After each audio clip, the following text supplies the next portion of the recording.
Call to order a meeting for the Normal Town Council for Monday, August 1st, 2022. Please call the roll.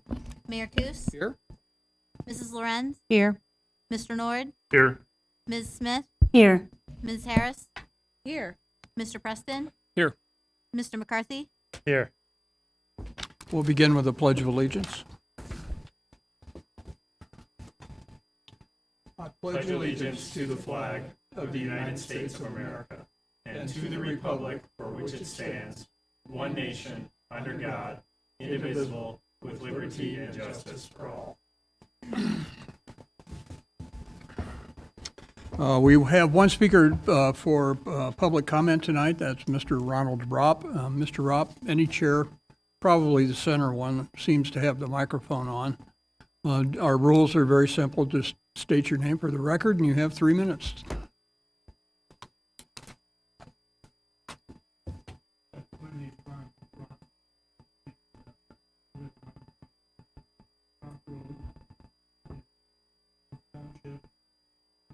And is building a house on part of our land, and been in the family about 150 years.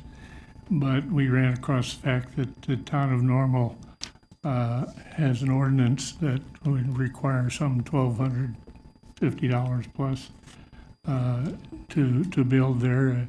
It's a concern why living in Dry Grove Township and not utilizing the services, at least as we understand the services for that charge. Don't know if there's a way to get some resolution to that. Probably not, given the fact that it's an ordinance. I understand a fairly unusual one as town councils go.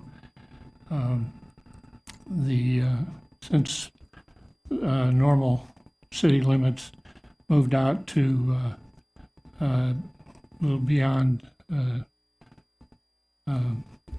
junior college, we're now just a little over a mile, but within a mile and a half of the required distance for this building.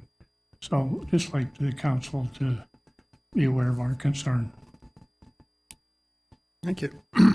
We move to the Omnibus agenda. Items considered routine and will be handled with one vote unless a council member would like to pull an item for discussion. Mr. McCarthy? I'll go ahead and pull item D related to the item the gentleman just spoke to. Mr. Nord? I'd like to pull item B as in boy. Motion for approval. So moved. Second.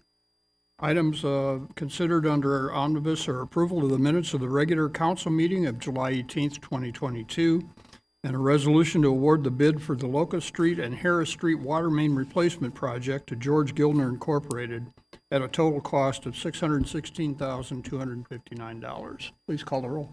Mrs. Lorenz? Aye. Mr. Nord? Aye. Ms. Smith? Aye. Ms. Harris? Aye. Mr. Preston? Aye. Mr. McCarthy? Aye. Mayor Coos? Aye.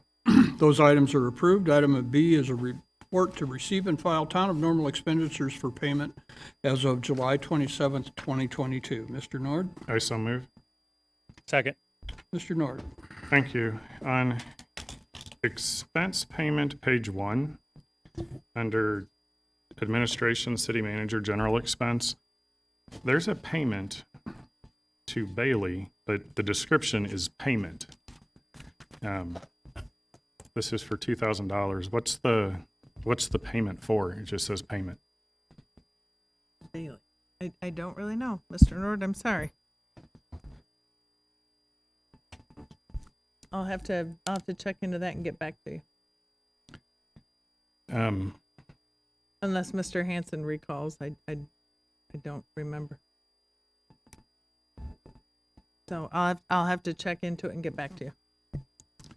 Okay. I don't know how to proceed because if we don't know what it is, I don't know that I would vote for it or wouldn't vote for it because I have no idea. What's the protocol?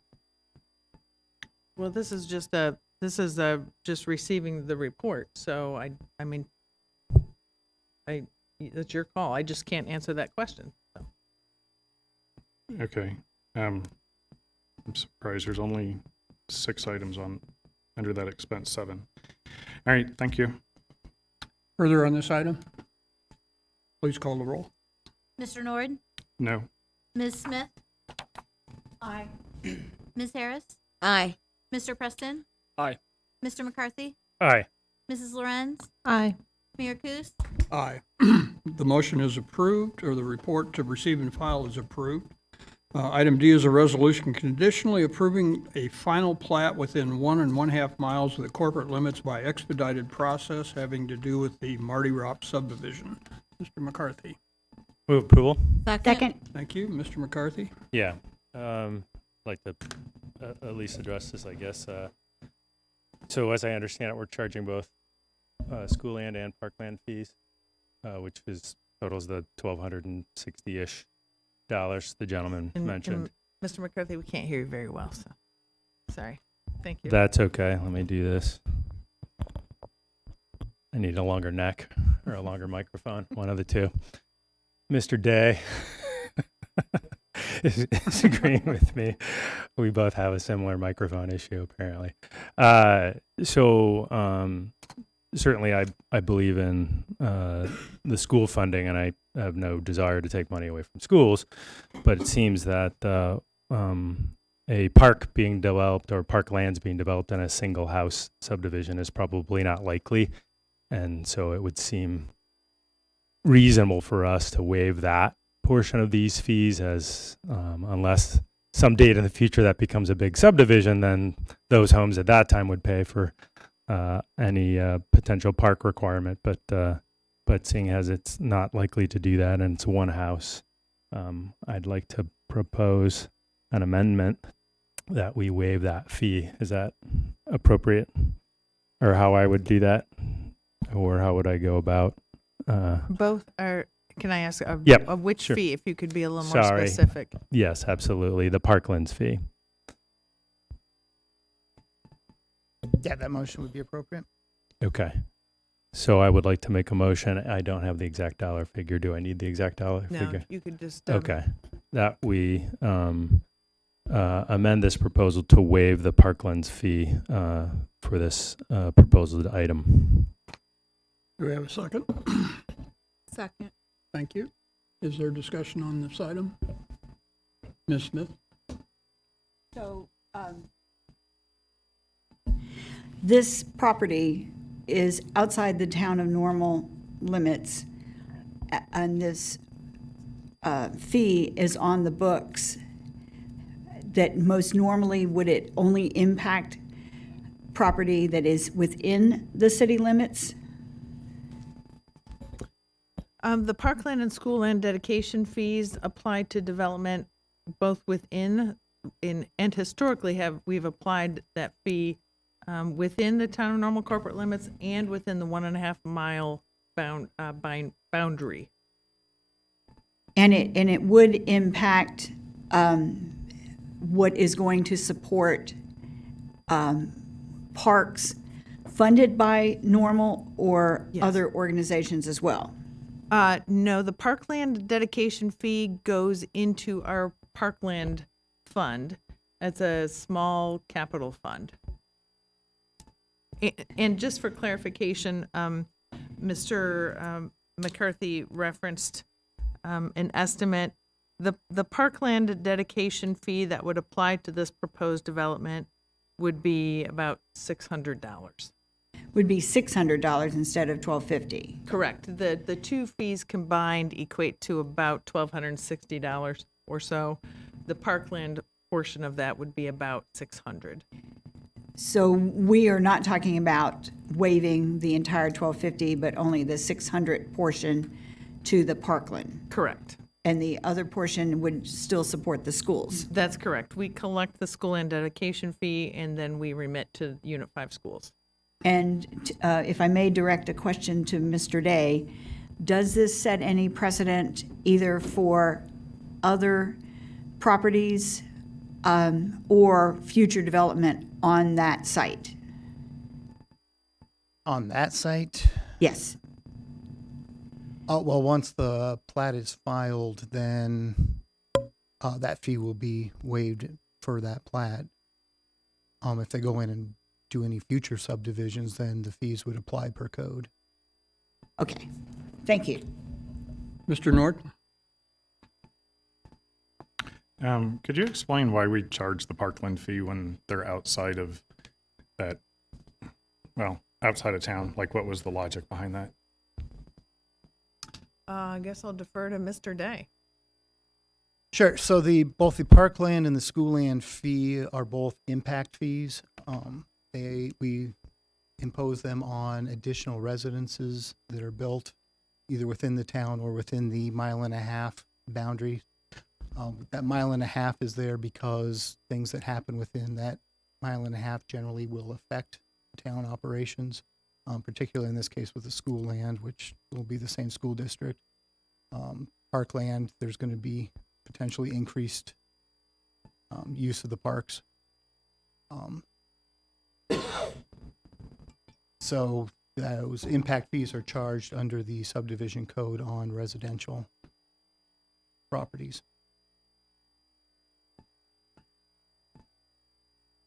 And beyond 1.5 miles, we don't expect people to use the parks? Under the Illinois Municipal Code, we've got jurisdiction of 1.5 miles for our subdivision. So if you are a municipality that has gone through the comprehensive planning process, your subdivision controls extend to the 1.5 mile limit outside your boundaries. Okay, so we charge it because we can, not because we necessarily need to. Well, we charge it because it's part of our subdivision code, yes. Okay. And our subdivision code is going to apply to properties within our jurisdiction. Thank you. Ms. Smith? Just one follow-up question.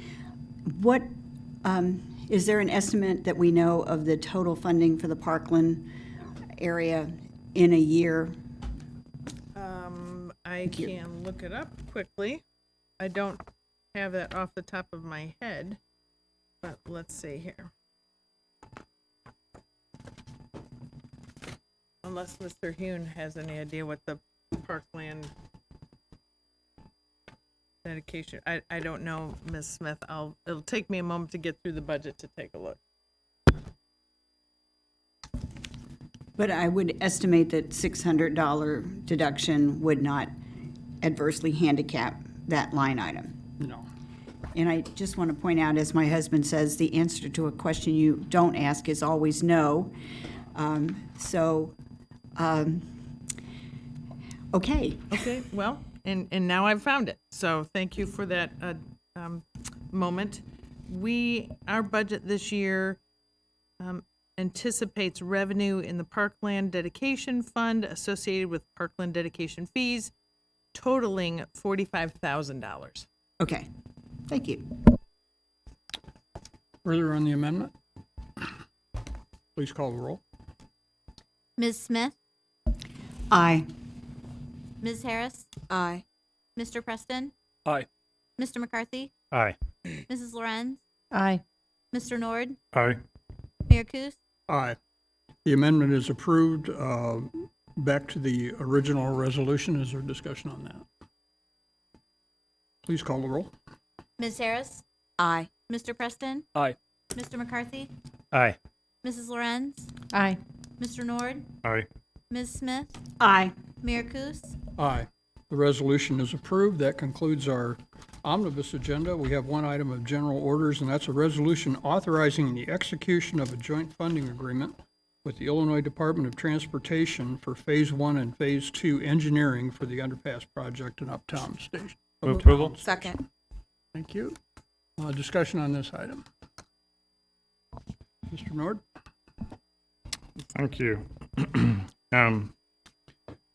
So in this write-up, it says that the total project cost is $24 million.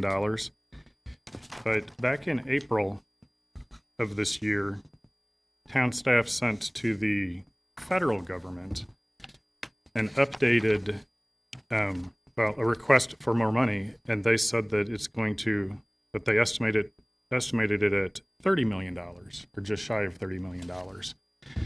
So there's a discrepancy in what this project costs. Do we go by what we're telling the people's federal government that the cost is going to be, or by what the people's local government is? Because I don't understand why there's two numbers. Which one's accurate? Okay, sure. We'll be able to talk about. I thought that we had talked about that previously, but perhaps not. The $23.9 million is reflected in the adopted budget that council adopted it for this particular fiscal year, and the action in April whereby we requested FRA consideration of additional funding was because the Federal Rail Administration notified us that they had some unallocated grant dollars, and we believed that would be reasonable for us to ask for more money in anticipation of increased project costs. Has council officially amended the budget? No. The budget as council adopted when you entered into the agreement with the Federal Rail Administration is still the $23.9 million, and that's what we reflect in the adopted budget. Okay, so with those original agreements that we had for this funding, they said that these entities were only giving X amount of dollars. Anything over would be on the local taxpayers to pay, correct? Well, that was our anticipation until we learned that there's some of our funding partners have additional funds that could be committed. Okay. But the original agreement says that we're on the hook for finding all additional dollars. Oh, sure, with the federal rail, yes, the FRA grant agreement. Yes. Well, it just seems like we should talk, because now we're going to be spending more money on engineering for something that we've already told the federal government that we have estimated, that our staff have been capable of estimating that it's going to cost $6 million more. And that means that if they say no, this project is now going to be, 6 times more expensive locally than what we had initially thought, because, like I said, those original agreements said that any additional funding we would have to find on our own. Mr. Nord, I can jump in. I don't think our engineering costs are increasing. Well, So I'm no. not sure where that statement comes from. The engineering staff created a report that they sent to the federal government, which I've got it right here. I mean, it says that staff have calculated this inflation, and that it would be in the order of $6 million, and the estimated project costs are attached. This is what was submitted to the federal government.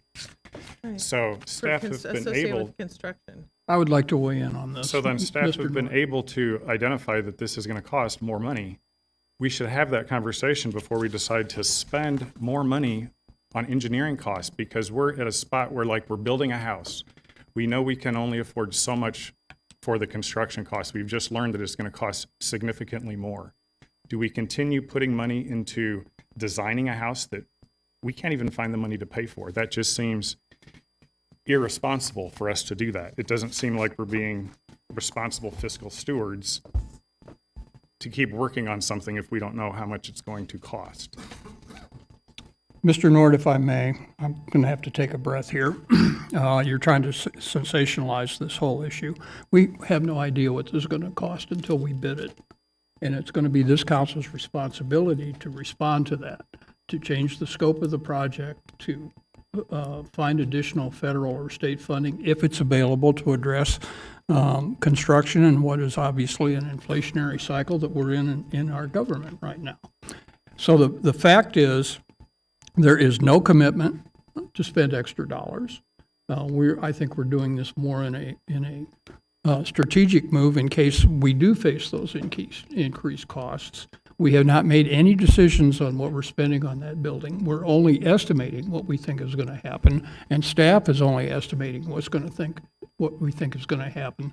And it's irresponsible of you to call out fiscal irresponsibility on a project we haven't even bid yet, and we haven't approved as a council yet. I brought this up when this first Mr. Nord, came to the council, and I don't think my time's We're up. not back and forth. You yield the floor to me. I'm going to. I Ms. didn't Smith. yield it, you took it. Then Go I ahead. want to, Go ahead. okay. So when this project first came up, I did ask about why we weren't getting updated bids because this was from 2019. Mr. Nord, And how do that you bid a conversation we project that's had- not even designed? Huh? How do you bid a project that's not even designed? Well, that's How exactly do you do my that? point. You told the federal government, here's our estimated cost. So then that's a question for staff. How did staff come up with this number that they told our federal government, we need this extra money? If they could do it for the federal government, why can't they do it for the local government? You know, this just seems very untransparent. And, you know, which number is really the truthful number? And that's the part that I don't like about this. It's very obvious to most folks that yes, COVID hit and costs went up. I would have expected the cost to have gone up. But since we're not putting it on paper and telling the public that, that's where it seems like somebody is being misled. And I just don't know if it's the state or the local government or the federal government or the local government. And, you know, I don't know if this is ethical or if there's anything wrong with telling the federal government it's going to cost $6 million more than what we're telling our local taxpayers. So I will state again, we are estimating what we think the project's going to cost, may cost. We have talked to the federal government. They have reached out to us. The state government has reached out and said it is possible that your prices are going to go up. It's likely your prices are going to go up. So that puts us in a position to make some decisions. Do we lessen the scope of the project? Do we take it over a longer timeline? Those are decisions that haven't been made. And they can't be made until we reach the point of knowing what the bid on what our design project is. We cannot do that, Mr. Nord. You're giving two estimates for the same project for different reasons. Those are estimates. Estimates. Two different estimates. Ms. Smith. If I may. In a former life, I was involved in building retirement communities with budgets from 20 million to 50 million. We're at the stage where we have developed what can be called a sources and uses of funds. The sources of funds are outlined in our budget with the various dollars coming from the Federal Retirement Authority, IDOT, and other grants. And the town's portion of it was estimated at roughly $2 million, or 7%. The 7% sticks with me more than the firm dollar amount. The costs were projected at the time we developed the estimate for the idea of what project we had in mind. Since then, we have had a pandemic. We have had a war break out in Ukraine. We have had Russia, a supplier of fuels to major European markets, hold back on that. Supply chain issues, all of which has fueled inflation. In recognition of that, the federal government has reached out to the town of Normal, asking for, given these pressures, if we have additional dollars, what could your project cost?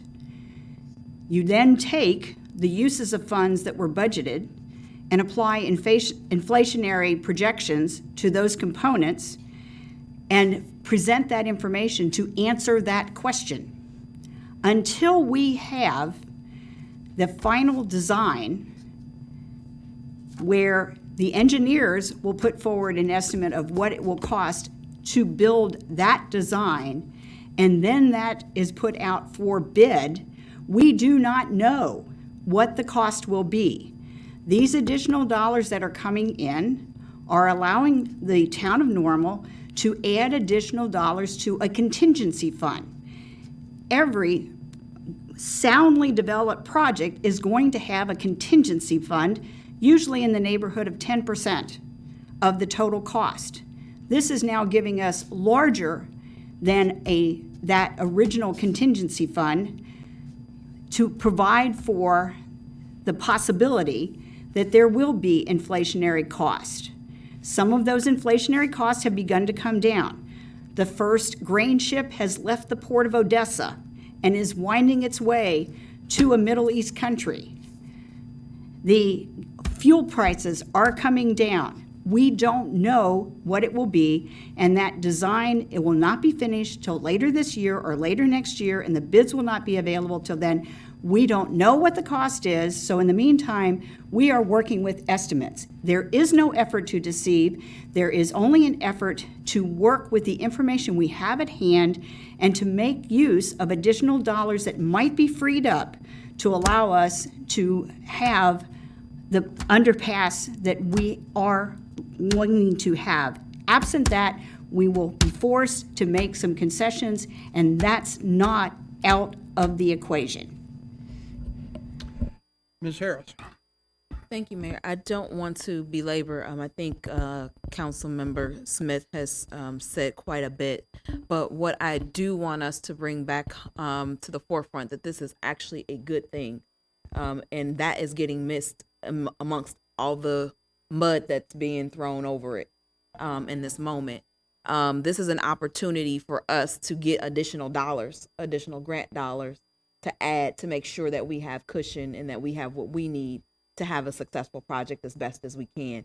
And the fact that that's available to us is actually a great story to tell, and to allow this to be a part of us being able to put our vision into what we really want for what's going to be with this underpass will be amazing. But I don't want us to lose the great story behind this because of the mud that's just gotten thrown on it. Mr. McCarthy? Thank you. I also don't want to be redundant. I think we've covered the topic of conflating the terms estimate and bids together and how they aren't the same. But I do want to echo that I'm actually very excited to see this proposal. This is yet another example of staff going out and bringing more of our tax dollars and bringing them right back home to build stuff in our own community rather than building stuff in other people's communities. So it's a really great story to tell. We just got almost $1.9 million to help build a great economic development project right here in our community, which means it's costing the local taxpayers less and less every time of their local tax dollars. So I'm thrilled to hear that this is going on. I'm thrilled to hear that we have more outside funding coming into our community, and I'm heartily supporting it. Further on the item? Mr. Nord? Thank you. Both the numbers that were given to the local government and to the federal government were both estimates. So we're talking estimates. We're not talking bid versus estimates. So I just want to make sure we're clear on there. But yes, I agree. A lot of things have happened because of the pandemic. I think we all can agree with that. But our estimates should have updated the same time we told the federal government we were updating our estimates. And that did not happen. And now we're, months past that. I'm not comfortable signing off on giving two sets of estimates, different estimates, one to the federal government and one to our local government. That is my contention. And for those that think I'm wrong, look at the write-up. It's got it in here, and then look at the build grant. It's the exact same chart, just the numbers have changed. So two sets of numbers off $6 million.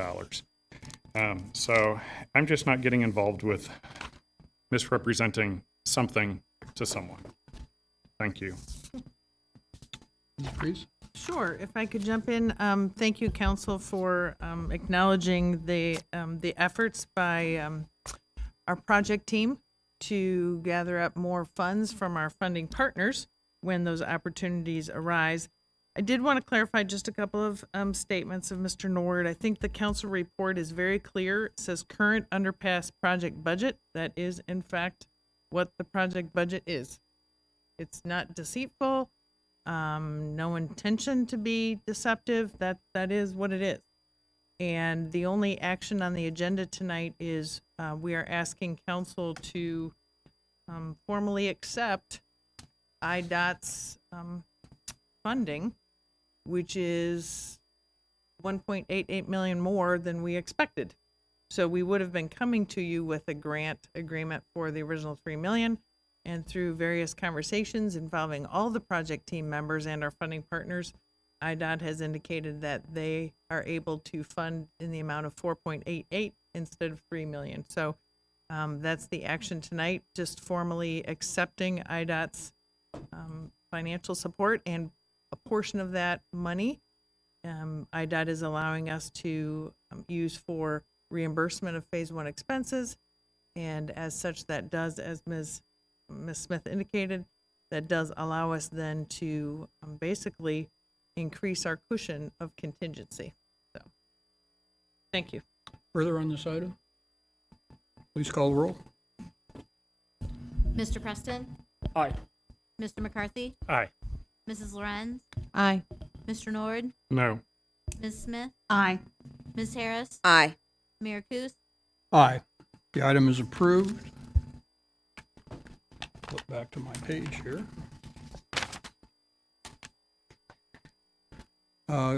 Item 8, under new business, is a resolution executing a grant agreement authorizing $100,000 of American Rescue Plan funding and applicable budget adjustment to be distributed to Carl Center for Philanthropy. Move approval. Thank you. Second.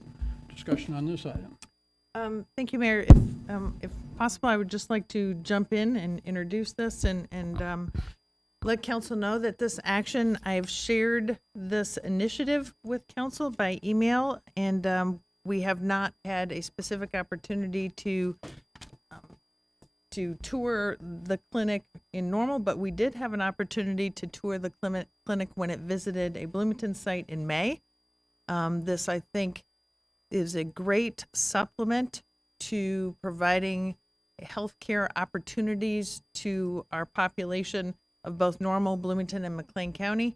And this will be a unit that primarily serves McLean County, and it will take the place of a unit that's been coming to town once a month.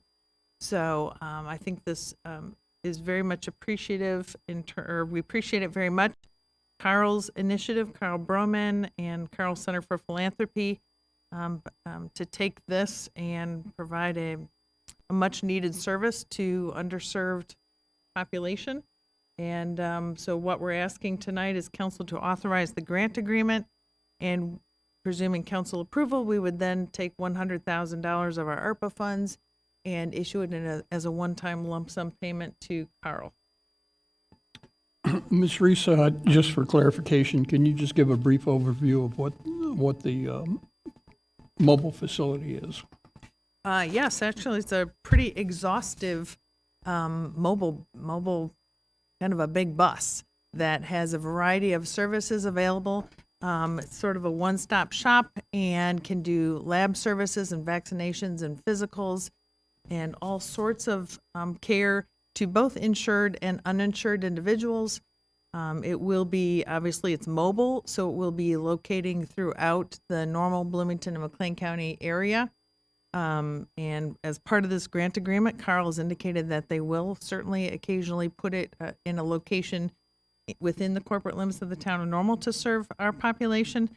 And in the event that one of their patients needs additional care, the caregivers on serving the clinic will be making referrals and the like, so it will be a very coordinated care opportunity for our population. Thank you. Ms. Smith, did you have your hand up earlier?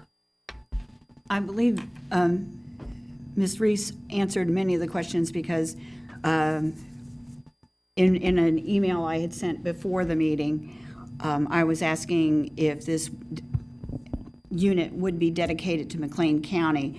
And in conjunction with an article in the Panagraph, it sounds as though we've had to share one unit that was in place to serve Champaign and McLean County. And so now this will give us the facilities that can be dedicated to servicing our own county. And from the looks of the article in the Panagraph, it seemed as though between our funding and Bloomington fundings, that the Carl Philanthropy Center is still bearing a lot of the cost to make this operational. And I'm just glad they've got the staff to actually fill the positions needed to provide the service. So I'm very grateful for this. Ms. Harris, and then Mr. Preston. Thank you, Mayor.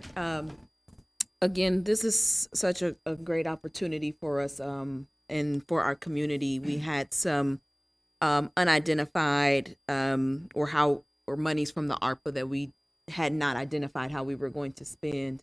And to see that it's going to this opportunity, I had the opportunity to tour the mobile center when back in May, and met with many of the staff to find out, just to learn about their services. And you're right, how exhaustive they are. While yes, there are other things that we already give to that helps those who could utilize those services, there's always more.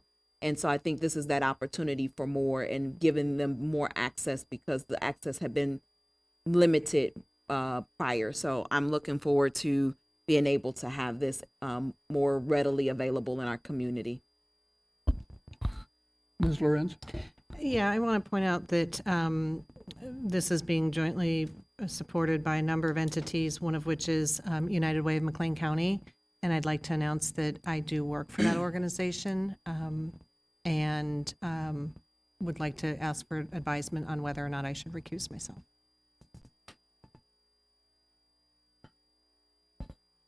We'll ask for Mr. Day to lean forward into the microphone.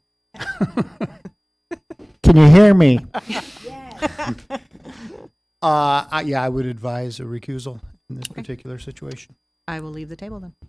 If I could jump in, Mayor, that is, thank you, Ms. Lorenza, for mentioning that. I failed to mention that we are one of a few funding partners for this initiative.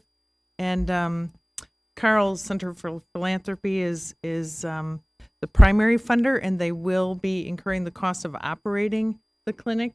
Other funding partners include the United Way of McLean County, the Tinnervin Family Foundation, and LIUNA, in addition to the City of Bloomington and the Town of Normal. Thank you. Mr. Preston? Thanks, Mayor. There are three things particularly that I really like about this proposal that's before us tonight. The first and largest being what the offering actually is and the impact that it will have. Being able to provide an accessibility aspect with a mobile health unit compared to everything else that's brick and mortar is a unique offering. It's also a really efficient offering, and something that I think ultimately serves the fact that it will serve people with and without insurance. I love the prospect of how it just takes a huge, overwhelming issue like healthcare and tries to make a difference in a really efficient and kind of innovative way, doing so in the mobile environment. That's one. Two is to Ms. Reese's last point, that it really brings together a lot of community organizations, both the city, the town, and I believe the county as well as labor, LIUNA, the Tinnervin Family Foundation, and United Way.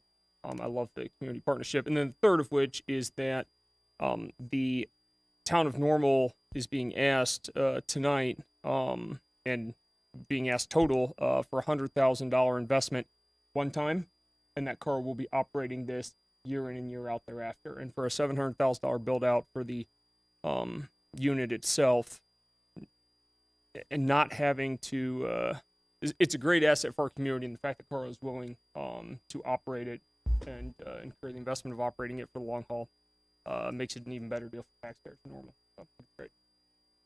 Mr. McCarthy? Thank you. Not to echo everything my counterpart just said, but I do appreciate whenever we have the opportunity to collaborate with other governmental partners and other private entities in the community. It's a great way to leverage, and using ARPA dollars in this way to some of the folks that need our help most. Healthcare, I agree with Mr. Preston. It's a very large and pressing challenge in our community. And although we can't, on our level, solve the large need, we can do what we can to help out the folks living in our community that need our help the most. And so I'm grateful for all the partners. I'm thrilled that Carl is willing to take on this project and add to the list of resources for those who need healthcare the most. And so I'm grateful for the opportunity to participate as a community. Thank you. Mr. Nord? Thank you. The question that I have is, I'd like to know the reason why folks can't use the brick and mortar clinic that we have. Is it because, like, just within Normal, I understand folks in the county, is it they don't have transportation to get there? What's the... Are you referring to the community healthcare clinic? Yeah. Like whenever somebody needs healthcare, I mean, we've got the community healthcare clinic or other clinics that they could go to or places for medical services. Do we have a transportation lack? I mean, do they not have the ability to drive there or to take a bus there? Do we have pockets like that in town? Well, I don't know that I'm prepared to respond to that question. I guess I would suggest that in terms of transportation, I think we're all very familiar with Connect Transit's Connect Mobility service, which is just like it's the same fare as a fixed route. So it potentially could be a transportation issue. I don't know. I would say that in this particular instance, the population served by the proposed mobile health clinic, because it is more comprehensive and more inclusive than the community healthcare clinic, they do have a different population. As we know, the community healthcare clinic serves only uninsured individuals in certain threshold. So two different populations, and then I would suggest that bringing healthcare to individuals to their homes or to their work locations provides a convenience and accessibility that I believe was referenced earlier, that that may be one of the hurdles prohibiting uninsured individuals from getting to the community healthcare clinic possibly, but we don't have that information, and it wasn't really anything that we inquired about when putting together this information. I'd like to add just briefly to that, hospitals across the country, their emergency rooms are serving as the first point of contact for a lot of people for healthcare, for routine healthcare, and that's an incredible burden on the operating hospitals to have to do that in an emergency room situation. So I think this is yet another effort to get healthcare to the people that need it as easily as we possibly can. I saw I guess the one from Champaign was here at Normal West this past weekend. I'm curious, how many folks showed up for it? I don't have that information. Whenever they're around, do we know how many people show up? Do I know? Well, No, I don't. I would like to ask the folks that we're going to be writing a check to. Mayor, I don't have the answer to that question, so. I think what is underpinning your question, Mr.? I'd like to kind of have an idea as to how many folks this is going to serve. I don't know. I don't have the answer to that question because it hasn't, other than maybe once or twice, it hasn't made regular occurrences and visits in Normal. So I don't know that we have a good record of that. Historically, when it comes to town, it typically visits Wood Hill Towers and other locations in Bloomington. Sure. Well, I think that would be good to know at some point. But also, you talked about Connect Mobility. Connect Mobility only takes people that are disabled and they've qualified to meet that disability standard. And veterans. And veterans. But Connect Transit, they've taken service away from, not just in Normal, but in Bloomington, away from trailer parks, other areas Point of order. that have low income, Point of order accepted. We're not, lower income. we understand your concern on that, but I think we're here to talk about this mobile unit. Well, this is about mobility because I think Carl has seen the deficit that we have where there's folks that they don't have the ability to ride public transportation. And so now we've got to actually bring the service to them. So I applaud Carl for doing this, but I think that the council and the folks that we've appointed to our Connect Transit Board, need to step back and look and say, hey, how come we don't have transportation going? Because people get sick on days when this mobile facility is not going to be here, so. Ms. Harris, I'm going to allow not it that because I think it's a fair question in the face of a mobile service and existing mobility. And then one last thing, I don't know if this is going to provide dental service. Do you know if it will? I thought the information, let me take a look, when I highlighted some of the services.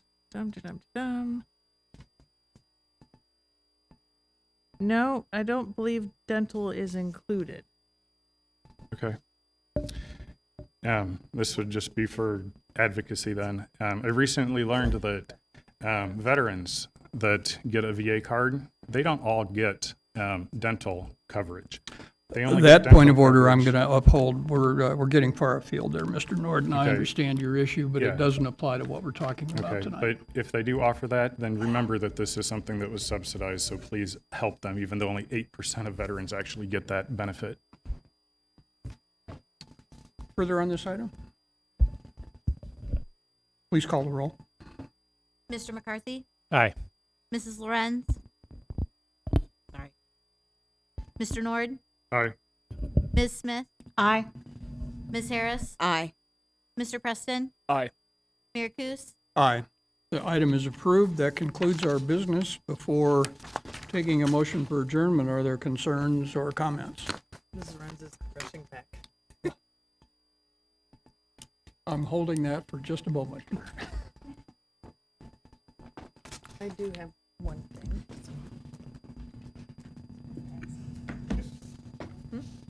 Early or late? Let them go first. Ms. Smith? I just wanted to highlight that on August 6th, from 8 to noon, there will be a self-service electronics recycling drop-off for McLean County residents. And I believe it does have to well, this is self-serve, but I wanted to highlight that because the more this stuff stays out of the landfill, the better off we are. So just be aware of that. That's this weekend. Thank you. Mr. Nord? Thank you. So I've got two things. One, the fair is going to be here this week from the 3rd through the 7th, so please go out. And I urge folks when you go out to take College Avenue out, and when you get by the Rivian property, look to the right. Look at the new fire hydrants that are installed. There's red and yellow ones. And the red ones would be the Town of Normal, the yellow would be the Bloomington ones that were there. You'll see that this, well, where the red ones are at, that's where we approved to spend money to build this loop. And some of those fire hydrants are very, very close together. There's one that's 20 feet apart. So just because we were going to build a loop didn't mean we had to put the expense of putting the fire hydrants in, because that service is already there. So just look at that, because I think that was a pretty good example of inefficient spending from a community point of view. Second thing I wanted to bring up was I've been out talking to a lot of folks in the community, and along Sugar Creek, there between Fort Jesse and Blair, this is where the town had stopped maintaining that, mowing. And a lot of the residents still have complaints about why the town is not mowing that, shortening the grass. I know Ms. Reese and I have had conversations about what's considered mowing. I don't believe going out and simply clipping a couple weeds or trees or mowing. It's like blanket shortening is what these folks think as mowing as well. But their complaints were, they still have rodents, rats, snakes, many more mosquitoes than what were there before. And when it rains, they all come up into their yards. West of Blair, where we had redone that creek here a couple years ago, that creek bed is dry. Now, east of that, which is where we stopped maintaining it, that still holds water. So when people say, hey, the water still flows and you don't have mosquitoes, well, go look at it because it doesn't flow. So I just wanted everyone to know that because somebody needs to speak for these folks. And I just wanted you guys to be aware that that's something that I heard repeatedly. When is the town going to start maintaining this again? Thank you. Just a point of information, Mr. Nord, mosquitoes can't breed in flowing water. They can only breed in stagnant water. The water's not flowing is the problem. Thank you.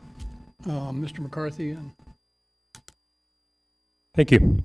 I just want to shout out to town staff. I'd had a few people over the course of the last month or so reach out about concerns about Constitution Trail crossings and as every spring and summer happens, the brush alongside the roadway where the Constitution Trail crosses roadway makes it harder for the cars to see folks coming off the Constitution Trail. And I've heard from 2 people in the last 24 hours grateful that they've seen all the cutting on the trail that's happening and cutting back in the bush and making it easier for cars and pedestrians to see each other on the trail. So I just wanted to share the citizens' gratitude and thank you for the work on the Constitution Trail with staff. And don't forget the trim back of the mulberry trees. Yes. That's an inside story. Ms. Lorenz. Yeah, I'll just provide an alternative view of the concern that our colleague, Mr. Nord, raised about the Sugar Creek. I've been staying in touch with a number of the neighbors, particularly the couple that have been most vocal and outspoken and reached out to us. And so with kind of every season or even half season that has gone past, I've checked in with them and, you know, at least according to these neighbors, they are fine with what's going on. They are appreciative of the information that's flowing back to them as far as what's going on. Yes, it's different than perhaps has been done in the past in terms of a previous style of maintenance, but I think the maintenance that's being done now is much more advanced in its science and really is going to be, in the long run, the most cost-effective and the most environmentally effective way to handle the creek bed. So I'm not sure which neighbors you're hearing from, but I'd be happy to share more in detail the information that I'm hearing. Thanks. Ms. Reese. Yeah, just a couple of things. I did want to just respond, I guess, to Mr. Nord's statements regarding West College Avenue and hydrants. Yes, Normal uses red hydrants. Bloomington has yellow hydrants. The firefighters certainly know which ones to use, and it shouldn't be confusing for the professionals. But I guess I could argue that it's not necessarily inefficient spending. On the flip side, one might say looping our water main and having hydrants on the town of Normal water main in that area does provide additional opportunities for fire suppression. Perhaps if Bloomington has a problem with our water main, at least now we know that we've got hydrants attached to a new town of Normal water main. So on the flip side, perhaps it is wise long-term spending. The other thing I wanted to mention is just a congratulations to our finance department. I wanted to share with council that we received notice from the Government Finance Officers Association that Mr. Hune and his team have again been awarded the Distinguished Budget Presentation Award. So congrats to Mr. Hune and the finance department. It is very much a team effort to put our budget document together and something that we're very proud of. So thank you. Motion for adjournment. So moved. Second. Please call the roll.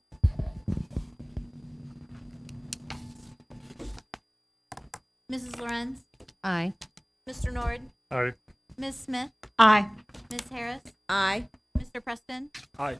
Mr. McCarthy. Aye. Aye, we are adjourned. Thank you. Should reconnect all those folks up there.